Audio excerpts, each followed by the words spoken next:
오늘 주시는 하나님 말씀은 고린도전서 15장 20절부터 28절까지 말씀입니다.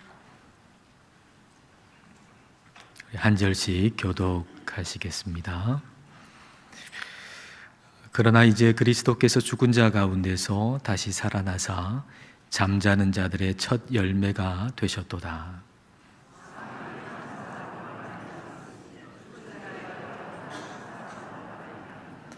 아담 안에서 모든 사람이 죽은 것 같이 그리스도 안에서 모든 사람이 삶을 얻으리라.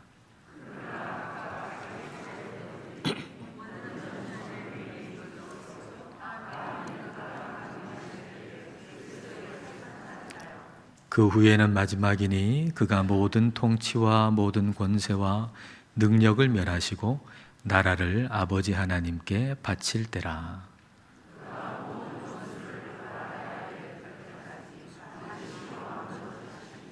맨 나중에 멸망받을 원수는 사망이니라.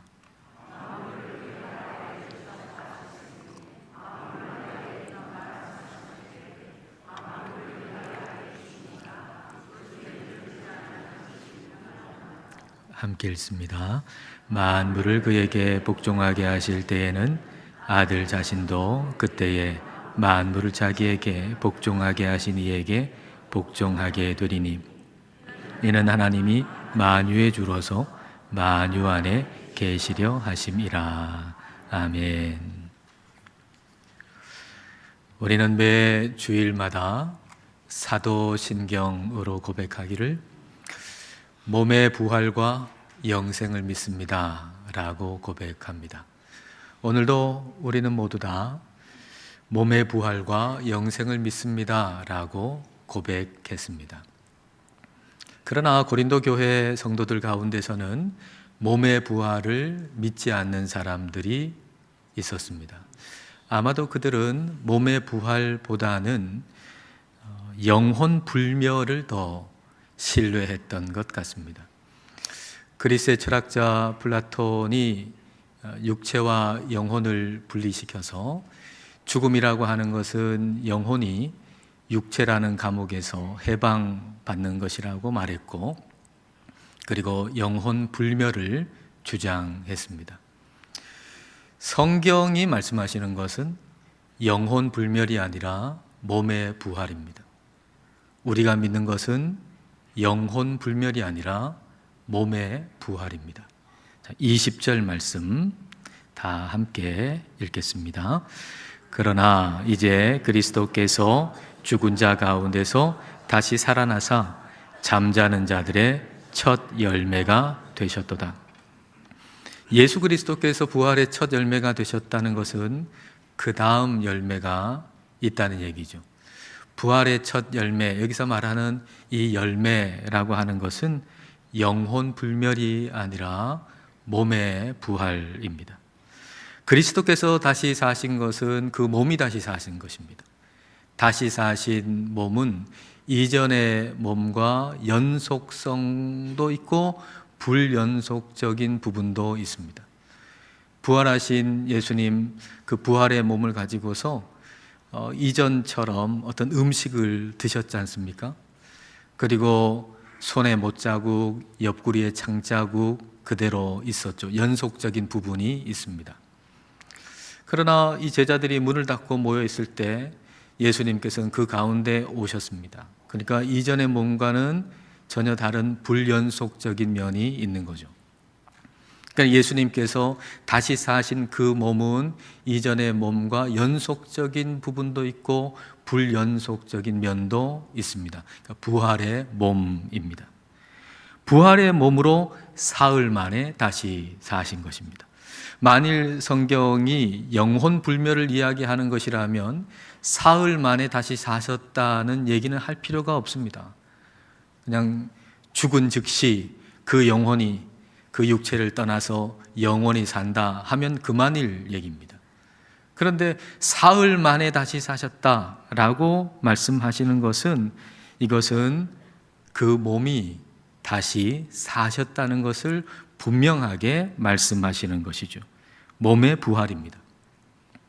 그리스도께서 그 몸이 다시 사셨기 때문에 그리스도 안에 있는 우리도 역시 몸이 다시 사는 겁니다. 부활의 몸을 입는 것이죠. 그런데 이 사실을 믿지 못하는 고린도 교회 성도들이 있었기 때문에 성령님은 바울을 통해서 그 원리를 말씀하십니다. 자, 21절 말씀을 같이 읽을까요? 사망이 한 사람으로 말미암았으니 죽은 자의 부활도 한 사람으로 말미암는도다. 한 사람 아담으로 말미암아서 사망이 온 인류 안에 들어온 것처럼 예수 그리스도 한 사람 예수 그리스도로 말미암아서 그리스도 안에 있는 모든 이들은 부활의 몸을 입게 된다는 말씀이죠. 한 사람 아담으로 말미암아서 사망이 온 인류 안에 들어왔다라고 하는 걸 여러분 한번 생각해 보십시오. 원래 하나님께서 첫사람 아담을 만드실 때는 사망이라고 하는 것이 없었죠. 그러나 아담이 하나님 말씀에 불순종했습니다. 그리고 그 불순종이라고 하는 죄로 인해서 사망이 아담 안으로 들어오게 됐죠. 그리고 그게 가족력이 되어버렸습니다. 한 사람, 처음 사람, 이 사람이 죄를 짓고 그 안에 사망이 들어옴으로 말미암아서 그것이 가족력이 되어서 이제 그 다음에 태어나는 사람들은 다 죄라고 하는 병을 가지고 태어나는 것이죠. 그래서 사람마다 다 다르지만 어떤 이는 40년 후에, 어떤 이는 70년 후에, 어떤 이는 100년 후에 반드시 죽게 되는 것입니다. 사망이 모든 사람의 디폴트 값, 기본값이 되었다는 얘기입니다. 인생을 핸드폰의 벨 소리라고 한번 여러분 생각해 보세요. 우리 인생이 휴대폰의 벨 소리인데, 근데 그 휴대폰의 벨 소리의 기본값이 바로 장송곡이라는 얘기입니다. 우리 모든 인생, 휴대폰에 비유한다면 인생의 휴대폰의 그 기본 벨 소리가 다 장송곡이에요. 그래서 그걸 좀 이상하게 여기고 좀 이거 벨소리 바꿔봐야 되겠다 그렇게 생각하지 않고 저 사람도 장송곡이요, 저 사람도 장송곡이요, 모든 사람이 다 장송곡이니까 그게 당연하다고 여기면서 사람들은 사는 것이죠. 그러나 죽음은 당연한 게 아닙니다. 사망은 당연한 게 아닙니다. 왜냐하면 원래 하나님께서 사람을 만드실 때 그렇게 설계하지 않으셨기 때문이죠. 죽음은 당연한 것이 아닙니다. 죄로 인한 것이며 원통해야 할 일입니다. 하나님께서 만드신 사람이 도대체 왜 죽어야 한단 말입니까? 하나님께서 우리를 만드셨는데 왜 우리가 죽어야 한단 말입니까? 하나님께서 그렇게 만드시지 않았는데 아담의 죄로 인해서 모든 사람이 다 죽는다는 거, 이런 일이 어디 있습니까? 그런데 우리는 이걸 이상하게 여기지 않고 당연하게 받아들입니다.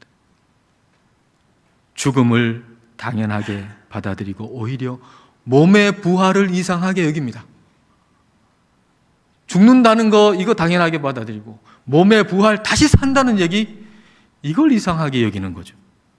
죽음을 이상하게 여기고 그리스도 안에서 우리가 몸의 부활에 대한 성경 말씀을 우리가 읽을 때, 그걸 들을 때, 그러면 그렇지, 하나님이 만드신 사람을 죽음으로 끝나게 하실 리가 없지, 그렇게 우리가 말하면서 그리스도께서 부활의 첫 열매가 되신 걸 기뻐하면서 감사해야 될 텐데 죽음을 당연히 여기고 부활을 이상하게 여기는 기현상이 지금 일어나고 있다, 이 말입니다. 그것은 아마도 우리가 영적 원리를 제쳐두고 이 세상에 보이는 것대로 보면서 생각하기 때문일 것입니다. 죽음의 원리가 있듯이 부활의 원리가 있습니다. 22절 말씀을 우리 같이 읽습니다. 아담 안에서 모든 사람이 죽은 것 같이 그리스도 안에서 모든 사람이 삶을 얻으리라. 아담 안에서 모든 사람이 자기 죄로 죽는 것처럼 그리스도 안에 있는 사람들은 다 삶을 얻는다라는 것입니다. 그리스도 안에 있는 사람의 미래는 몸이 부활하는 것이라는 거예요. 우리의 미래는 죽음이 아니라 몸의 부활입니다. 이 사실을 믿는 사람은 부정적일래야 부정적일 수가 없습니다. 이 사실을 우리가 믿는다면 아무리 부정적이고 싶어도 부정적일 수가 없는 것이죠. 성경의 진리를 믿는 자는 긍정적인 관점을 넘어서 초긍정적인 관점을 가지고 살 수가 있습니다. 우리가 우리 자신의 희망찬 미래를 보는 거 굉장히 중요합니다. 여러분, 우리가 우리 자신의 희망찬 미래를 본다는 거, 이것은 매우 중요한 일입니다. 어떤 정신과 의사가 쓴 책을 보니까 이런 내용이 있어요.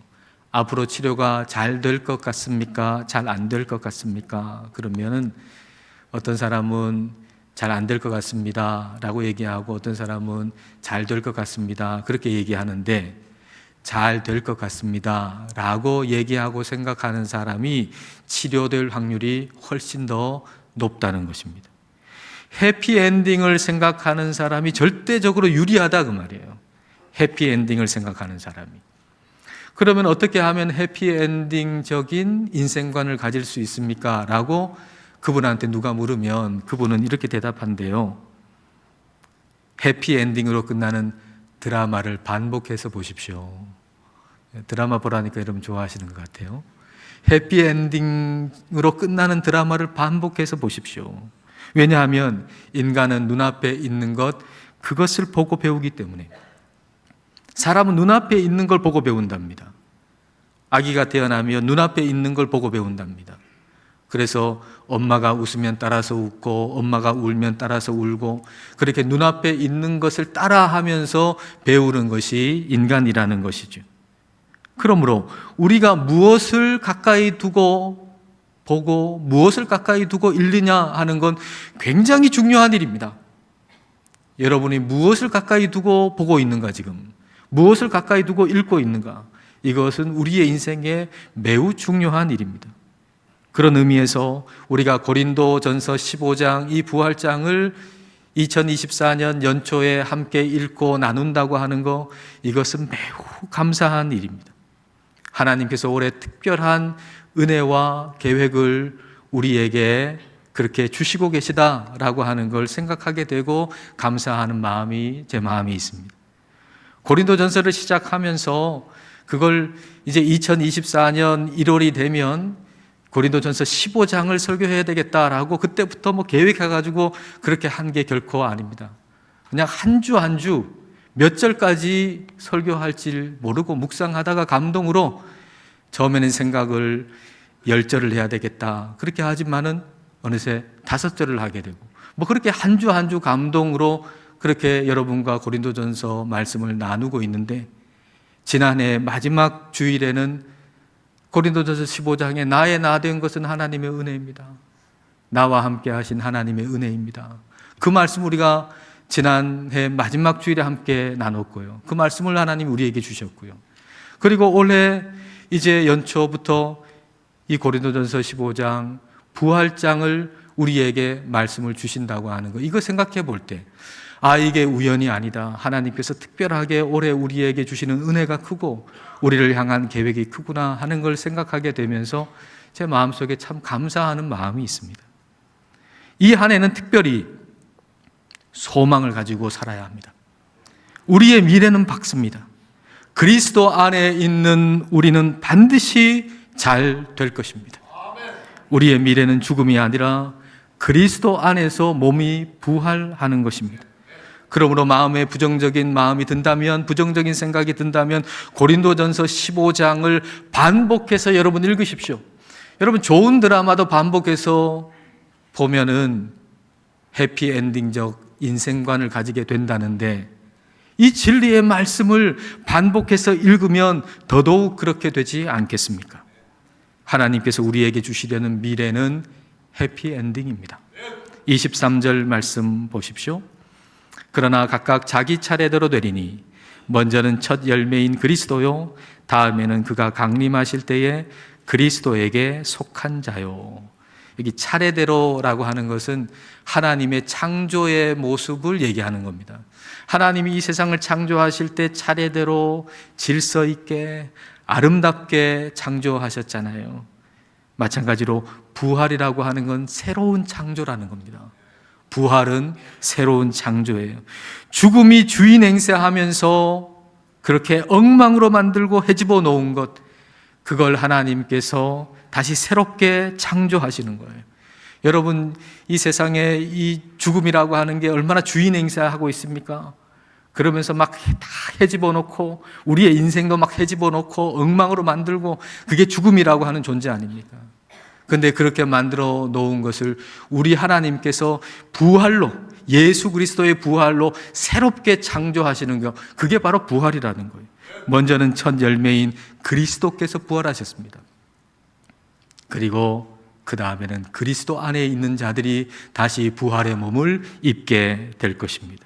자, 그러면 우리가 부활의 몸을 입을 때, 우리 그리스도 안에 있는 사람들은 부활의 몸을 입게 될 겁니다. 근데 부활의 몸을 입을 때 그때의 세상은 어떤 세상일까요? 우리가 부활의 몸을 입을 때 그때의 세상은 어떤 세상일까요? 24절 전반절입니다.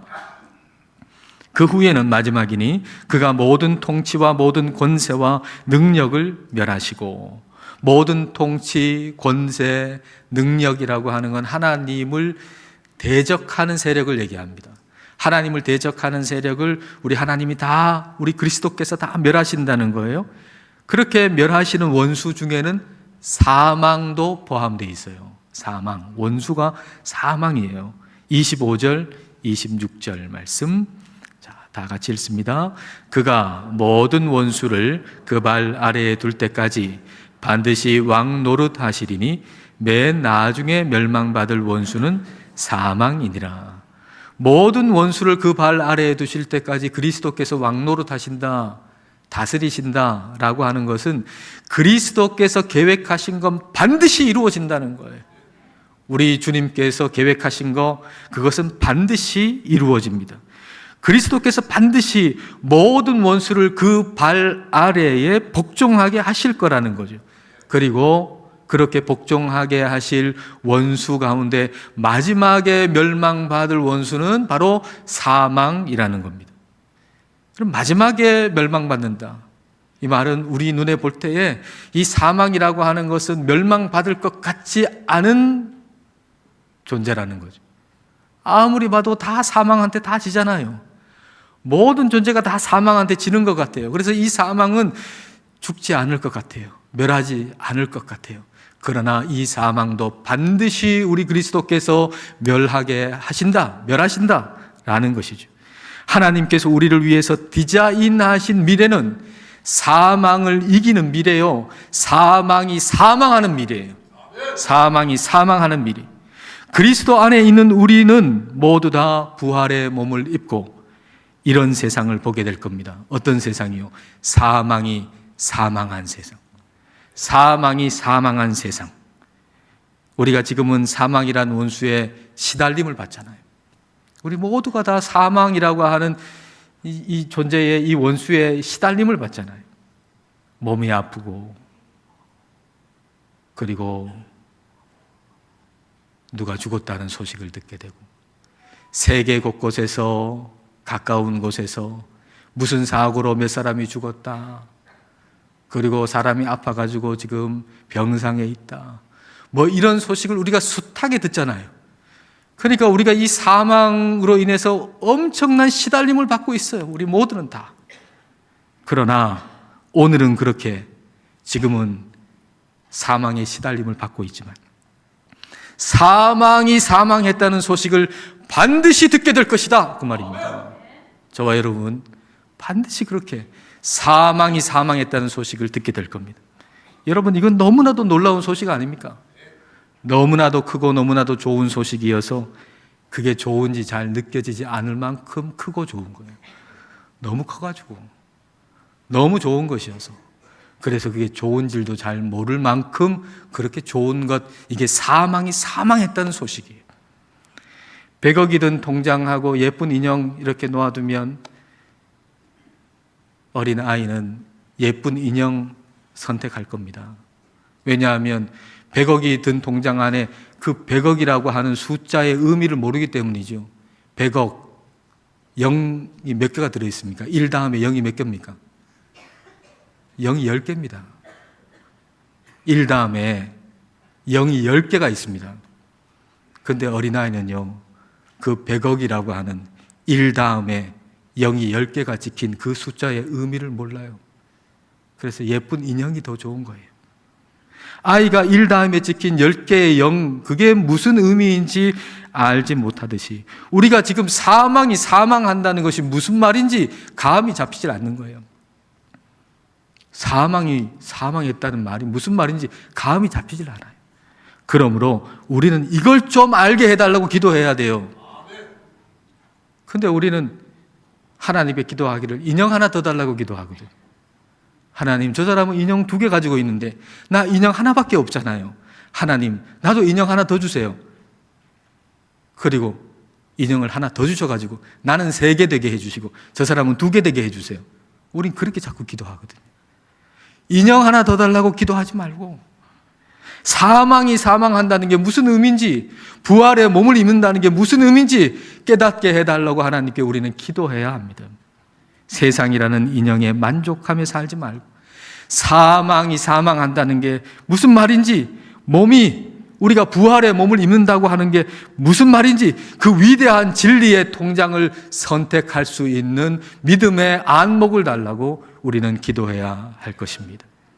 하나님은 우리를 위해서 이와 같은 미래를 준비해 놓으셨어요. 그렇다면 사망이 사망하고 우리가 부활의 몸을 입게 될 때 그 미래에 우리에게 가장 중요한 게 뭘까요? 우리는 뭘 가장 중요하게 여기면서 살게 될까요? 그때 부활의 몸을 입게 되는 그때 우리는 뭘 가장 중요하게 여기면서 살게 될까요? 자, 28절 볼까요? 28절 말씀을 같이 읽습니다. 만물을 그에게 복종하게 하실 때에는 아들 자신도 그때에 만물을 자기에게 복종하게 하신 이에게 복종하게 되리니 이는 하나님이 만유의 주로서 만유 안에 계시려 하심이라. 그리스도께서 만물을 자기에게 복종하게 하시고 그리스도 자신도 하나님 아버지께 복종하신다 그랬어요. 이건 자발적인 복종이죠. 그리스도는 우리 하나님과 동등되시지만 자발적으로 아버지 하나님께 복종하시는 거죠. 이걸 24절에서는 그리스도께서 나라를 아버지 하나님께 바친다라고 표현하고 있습니다. 이건 세상이 완전히 회복된 걸 의미합니다. 세상이 완전히 회복된 것. 죄와 사망으로 어지러운 세상. 지금은 죄와 사망으로 어지러워진 세상인데 그리스도께서 이걸 완전하게 회복하신다는 거예요. 그때 가장 중요한 게 뭘까요? 그리스도께서 완전하게 이 세상을 회복하시고 우리가 부활의 몸을 입게 될 때 그때 우리에게 가장 중요한 것, 하나님이 만유의 주로서 만유 안에 계신다라고 하는 말씀 안에 그 해답이 들어 있습니다. 하나님이 모든 것 안에 모든 것이 되신다라는 얘기거든요. 하나님이 모든 것 안에 모든 것이 되신다. 다시 말하면 우리 그리스도께서 완전하게 회복하신 그때 우리가 부활의 몸을 입게 되는 그 세상, 그때에 어느 곳에 가든지 어떤 때이든지 하나님을 예배하는 세상이 된다는 거예요. 다시 말하면 우리가 부활의 몸을 입게 될 때 우리에게 가장 중요한 것, 그것은 하나님을 예배하는 것이요 하나님을 찬송하는 것이 된다는 거죠. 우리의 가치관이 완전히 바뀐다는 얘기입니다. 우리가 부활의 몸을 입게 될 때 그때의 세상, 그때 우리가 가장 중요하게 여기는 것, 그것은 하나님을 예배하고 하나님을 찬송하는, 그렇게 우리의 가치관은 완전하게 바뀌게 될 것이다 라는 거죠. 그게 우리의 미래입니다. 우리가 영원히 산다는 거 한번 여러분 생각해 보세요. 근데 지금 이대로 영원히 산다면 결코 이건 좋은 건 아닙니다. 지금 이대로 영원히 산다고 하면은 그렇게 살고 싶지는 않습니다. 왜냐하면 지금 이대로 산다고 생각해 보세요. 지금 우리는 죄가 있잖아요. 우리 마음속에 미움도 있잖아요. 이기적인 생각이 있잖아요. 그런데 우리 마음속에 미움도 있고 이기적인 생각도 있는데 이대로 계속해서 영원히 산다면 어떻게 되겠습니까? 생각만 해도 끔찍하죠. 너는 나의 지옥이 될 거고 나는 너의 지옥이 될 겁니다. 이기적인 사람들이 함께 모여가지고 영원히 산다니, 이거 얼마나 끔찍합니까? 너는 나의 지옥이요 나는 너의 지옥이요. 그러나 우리가 부활의 몸을 입는다는 것은 우리의 가치관도 완전히 바뀐다는 걸 의미합니다. 우리가 부활의 몸을 입는다는 것은 몸만 바뀌는 게 아니고 우리의 가치관도 완전히 바뀐다는 걸 의미합니다. 그리스도께서 완전히 아버지 하나님께 순종했듯이 우리도 주님께 완전히 순종하고, 그리고 모든 순간 모든 장소에서 하나님을 예배하기를 기뻐하는 사람이 될 것입니다. 가치관이 완전히 바뀐 사람, 가치관이 예수님처럼 된 사람, 이것이 바로 저와 여러분의 미래입니다. 죄로 인해서 멸망할 인생이 그리스도의 부활로 그 미래가 바뀐 것입니다. 이와 같은 미래를 가진 우리는 어떠한 상황에 처해도 그리스도 안에 있으면 반드시 잘 된다. 이 마음 잃지 않아야 됩니다. 저와 여러분은 어떤 상황에 처해 있어도 그리스도 안에 있으면 반드시 잘 된다. 그리스도 안에 있는 게 이미 잘 된 것이고, 그리고 그리스도 안에서 앞으로 잘 될 것입니다. 그리스도의 부활로 인해서 우리의 미래가 바뀌었음을 우리가 알고 늘 새롭게 희망차게 살아가시는 우리 모두가 되시기를 주님의 이름으로 축복합니다. 기도하겠습니다. 이 시간 우리 기도하실 때 몸의 부활과 영생을 믿습니다 라고 사도신경으로 신앙을 고백한 그 고백을 더 분명히 하십시다. 그리스도의 부활로 인해서 그리스도께서 다시 오실 때 그리스도 안에 있는 우리는 부활의 몸을 입게 될 것입니다. 죄로 인해서 멸망할 우리는 그리스도의 부활로 미래가 바뀐 것입니다. 우리는 장차 부활의 몸을 입을 것이고 사망이 사망했다는 소식을 듣게 될 것이고 하나님을 예배하고 찬송하는 것을 가장 큰 즐거움으로 삼는 새로운 가치관을 가진 사람이 될 것입니다. 이 밝은 미래를 우리가 항상 생각하면서 어떤 상황이 와도 그리스도 안에 있는 나는 반드시 잘 된다. 이 마음 잃지 않고 늘 새롭고 희망차게 살기를 이 시간 함께 기도하시겠습니다.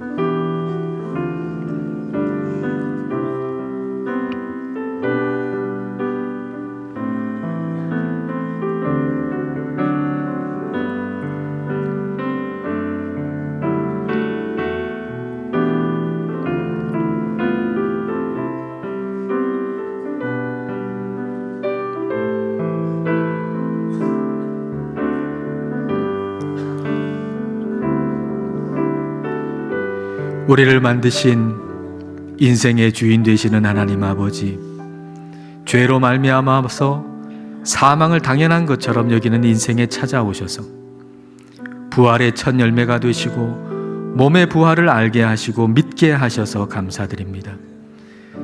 성령님 안에서 이 시간 저희들이 믿음으로 선포합니다. 그리스도 안에서 우리는 장차 부활의 몸을 입을 것을 믿습니다. 그리스도 안에서 우리는 사망이 사망했다는 소식을 듣게 될 것을 믿습니다. 그리스도 안에서 우리는 하나님을 예배하고 찬송하는 것을 가장 큰 즐거움으로 삼는 새로운 가치관을 가지게 될 것을 믿습니다. 주님, 이와 같은 미래를 우리에게 주심에 감사드립니다. 이 밝은 미래를 생각하며 새롭고 희망차게 오늘을 살게 하옵소서. 예수님 이름으로 기도드립니다. 아멘.